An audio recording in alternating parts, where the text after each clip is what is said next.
आज की स्ट्रैटेजी को बेहतर तरीके से समझने के लिए सबसे पहले मैं यहाँ पर इंडिकेटर सेक्शन में जाएंगे और यहाँ पर आप लिखेंगे, थोड़ा इसको ध्यान से देखिएगा, जीरो लैग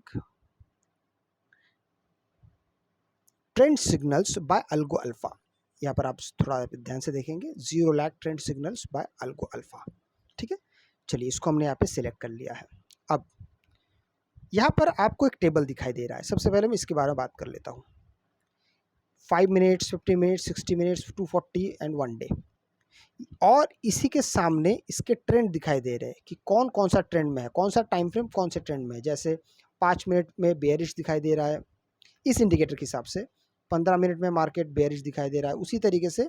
अब नॉर्मली लोग ज़्यादातर 3 टाइम फ्रेम में ज़्यादातर काम करते हैं, 1 मिनट, 3 मिनट, 5 मिनट और फिर 15 मिनट। तो आइए हम सबसे पहले यहाँ पे टाइम फ्रेम को थोड़ा बदल देते हैं ताकि आपको एक ओवरऑल एक बात समझ में आ जाए कि जैसे अगर यहाँ पे 1 मिनट का टाइम फ्रेम है तो 1 मिनट में मार्केट अभी किस पोजीशन पे है वो भी आपको दिखाई दे जाएगा। ठीक है, उसके लिए इनपुट्स में आइए, नीचे आके टाइम फ्रेम 1 लिखा हुआ है, इसको क्लिक करने के बाद 1 मिनट लिख दीजिए। अब देखिए यहाँ पे ये बदल गया है, यहाँ पे थोड़ा सा ध्यान से देखेंगे ये बदल गया है। अभी हम सेकंड जो 15 मिनट है इसको बदल के हम कर देंगे 3 मिनट, आपको वो भी बदलता हुआ दिखेगा, ये भी बदल गया है। ठीक है, और इसके बाद और एक करते हैं, स्टाइल में जाते हैं,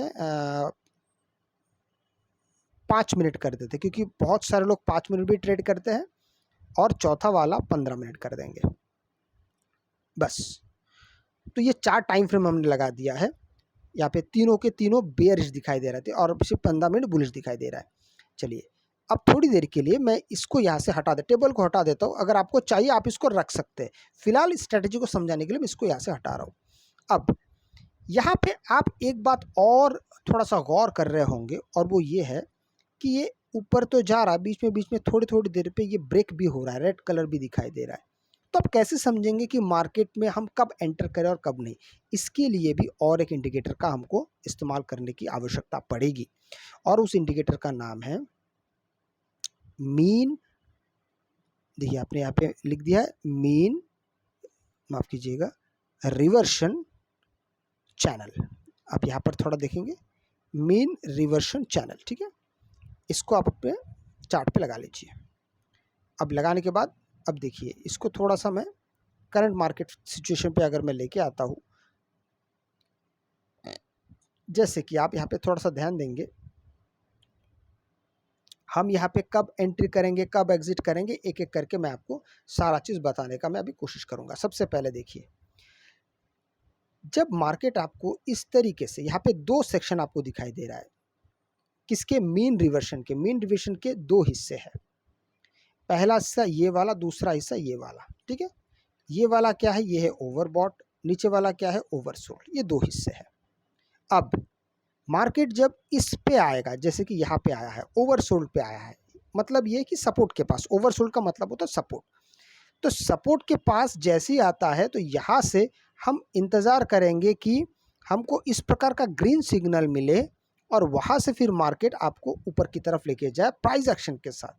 जैसे आप थोड़े से पहले अगर यहाँ पे ध्यान देंगे तो यहाँ पे भी ग्रीन सिग्नल आया था, यहाँ पे ग्रीन सिग्नल आया था, लेकिन प्राइस एक्शन नहीं बना। आप देखेंगे एक कैंडल और उसके बाद फिर कैंडल नीचे चला गया सेकंड वाला। तो इसलिए हम यहाँ पर वेट करेंगे, जैसे यहाँ पे एक कैंडल बना, फिर दूसरा कैंडल बना, ऊपर बना, तो यहाँ से हमारी एंट्री हो सकती है।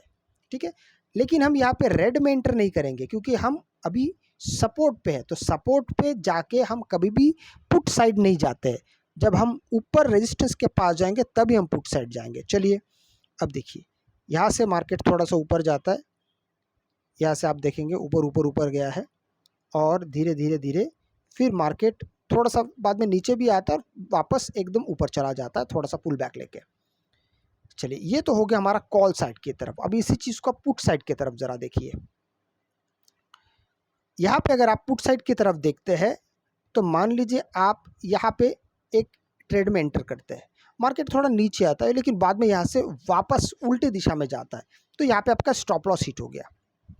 यहाँ पर एक बात हमेशा याद रखिएगा कि अगर आपका पुट साइड में स्टॉप लॉस हिट होता है तो अगला जो आप ट्रेड लेंगे वो कतई फिर से पुट साइड की तरफ नहीं होना चाहिए।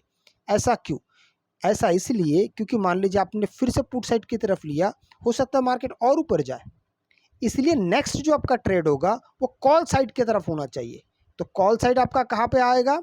बिल्कुल इसी जगह के आसपास, यहाँ पे आप देखिए ज़रा, ठीक है। तो इस तरीके से आपको काम करना पड़ेगा।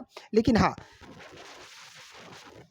इस तरीके से जब आप काम करेंगे तो कई बार आपका होता है कि आपका स्टॉप लॉस हिट होता है, लेकिन आपका इसमें अगर 10 अगर आप ट्रेड लेते हैं तो उसमें से करीबन 5 से 6 से 7 आपका सक्सेसफुल रहता है। लेकिन उसके बावजूद भी आपको इसमें सारा करना पड़ेगा। अगर आपको वीडियो अच्छा लगे तो लाइक शेयर सब्सक्राइब जरूर कीजिएगा। आपसे मैं अगले वीडियो में मिलता हूं, तब तक के लिए जय हिंद।